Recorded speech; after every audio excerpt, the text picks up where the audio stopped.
एक फौजी की दिल छू लेने वाली कहानी। ये कहानी एक सैनिक की है जो वियतनाम में युद्ध के लिए गया था। युद्ध समाप्त होने के बाद जब उसके घर लौटने की बारी आई तो उसने अपने माता पिता को सैन फ्रांसिस्को से फ़ोन किया। माँ और पिताजी, मैं घर आ रहा हूँ, लेकिन घर आने से पहले मुझे आपसे एक बात पूछनी है। मेरा एक दोस्त है जिसे मैं अपने साथ घर लाना चाहता हूँ। क्या मैं उसे ला सकता हूँ? बिल्कुल बेटा, ये भी कोई पूछने की बात है।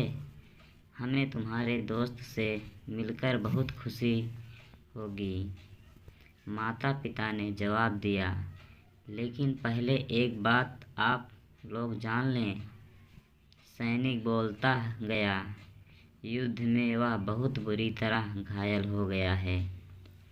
उसने एक बारूदी सुरंग पर पैर रख दिया था और उसमें उसने अपना एक हाथ और पैर गंवा दिया है। उसके पास कोई जगह नहीं है जहां वो जा सके, इसलिए मैं उसे अपने साथ रहने के लिए लाना चाहता हूँ। उसकी यह बात सुनकर उसकी माँ बोली, बेटा, तुम्हारे दोस्त के बारे में जानकर हमें बहुत दुख हुआ। हो सकता है हम उसके रहने के लिए कोई जगह तलाश कर सकें। नहीं माँ, मैं चाहता हूँ कि वो हमारे साथ रहे। लेकिन बेटा, अब पिता ने कहा, तुम समझ नहीं रहे हो कि तुम क्या चाह रहे हो। इस तरह का अपाहिज व्यक्ति हमारे लिए कितना बड़ा बोझ होगा।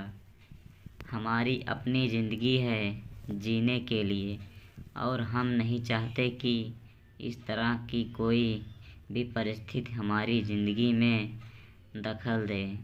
मेरे हिसाब से तुम्हें अकेले घर आना चाहिए और अपने दोस्त को वहीं छोड़ देना चाहिए। वह अपनी ज़िंदगी जीने के लिए कोई न कोई रास्ता निकाल ही लेगा। सुनकर यह उस सैनिक ने फ़ोन रख दिया। कुछ दिनों बाद उसके माता पिता को सैन फ्रांसिस्को पुलिस से एक संदेश मिला जिसमें उन्हें बताया गया कि उनके बेटे की एक बिल्डिंग से गिरकर मौत हो गई है। पुलिस के हिसाब से ये एक सुसाइड केस था। दुखी माता पिता ने तुरंत ही सैन फ्रांसिस्को के लिए फ़्लाइट बुक कराई और वहां पहुंच गए। वहां उन्हें शहर के मुर्दाघर ले जाया गया ताकि वे अपने बेटे की पहचान कर सकें।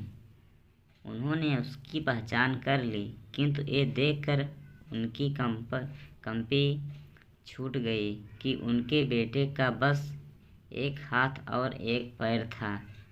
दोस्तों, इस कहानी में जो माता पिता हैं वे हम में से बहुत से लोगों की तरह हैं जो अपनी सुविधाओं को सबसे अधिक महत्व देते हैं।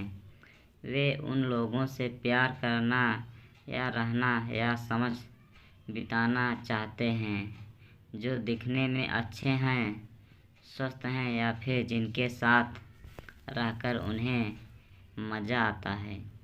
वे ऐसे लोगों को पसंद नहीं करते जो देखने में स्वस्थ, सुंदर या स्मार्ट नहीं हैं, या जिनके साथ वे मज़ा नहीं कर पाते, या जो किसी भी रूप में उनके लिए असुविधाजनक हैं। वे ऐसे लोगों से दूरी बनाकर रखते हैं। लेकिन कभी-कभी उनके इसी व्यवहार के कारण उनके सामने ऐसी परिस्थितियां उत्पन्न हो जाती हैं जब उन्हें पछताना पड़ता है। आइए लोगों को वे जैसे हैं वैसे ही अपनाएं और ज़रूरत पड़ने पर उनकी मदद करें।